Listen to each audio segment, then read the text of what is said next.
Salve, salve, galera, beleza? Tudo na paz? Tema de hoje, tá? Industrialização tardia ou retardatária. Vamos lá, vamos bater um papo sobre isso? Se liga e vem.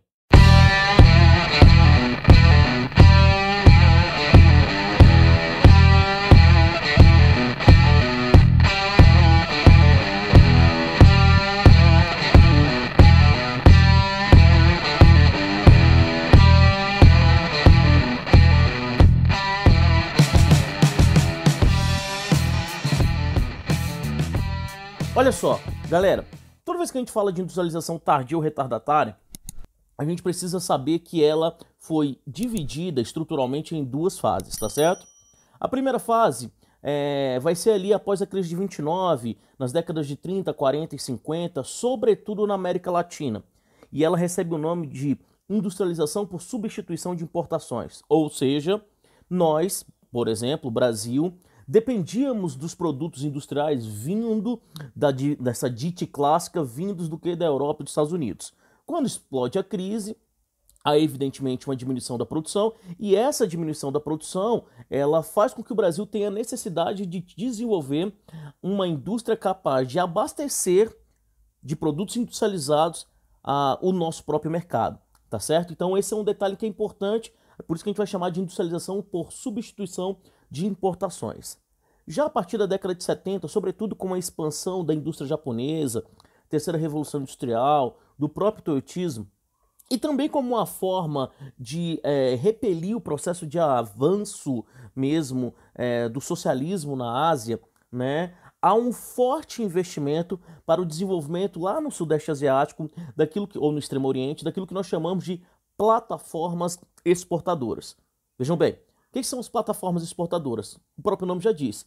São aqueles locais que apresentam, né, fatores locacionais, ou seja, fatores de atração para o desenvolvimento de um produto que vai abastecer o mercado externo. Então, observem, a indústria por substituição de importações, né, ela tem como foco o mercado interno. Já as plataformas exportadoras, como o próprio nome diz, o foco é no mercado externo. Vale ressaltar, inclusive, que é neste processo que nós temos o desenvolvimento dos famosos tigres asiáticos, né, e tigres porque eles entram de forma extremamente agressiva, né, com esses fatores locacionais, mão de obra barata, incentivo fiscal, mercado consumidor, leis ambientais mais brandas, né, redes de comunicação e transporte, um forte investimento em infraestrutura, ou seja, tudo isso atrai empresas multinacionais e transnacionais, tá certo? E, consequentemente, nós temos, no final da década de 70, com as 4 modernizações, o desenvolvimento também do socialismo de mercado naquela região e o aparecimento aí nesse cenário do comércio mundial da China, né, com as zonas econômicas especiais, né, a partir da década de 80 e o surgimento daquilo que nós chamamos de o dragão chinês. Hoje, inclusive, está na China, desde 2011, aquilo que nós chamamos de zona mais industrializada do planeta Terra.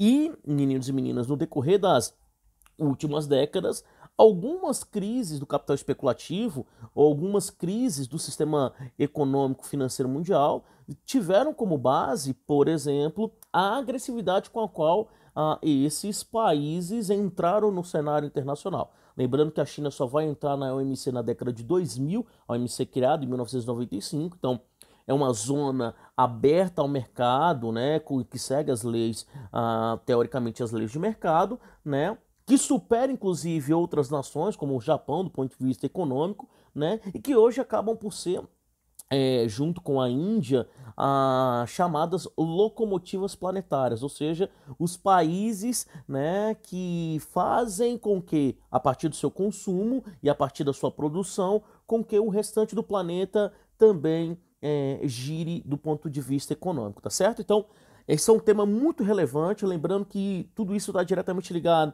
às questões das exportações e das importações brasileiras. Não se esqueçam que o Brasil tem como principal parceiro comercial a China, né, desde do início da década de 10 desse século, tá certo? Então, toda vez que a gente falar de comércio exterior no Brasil, é evidente que alguns símbolos e as nossas ligações com o mercado asiático, elas serão sempre muito intensas. Pode crer? Valeu! Então esse é um bate-papo muito importante para que vocês somatizem, né? Façam o ajuste fino aí nas vésperas das grandes avaliações. Tudo bem, galera? Um beijo no coração.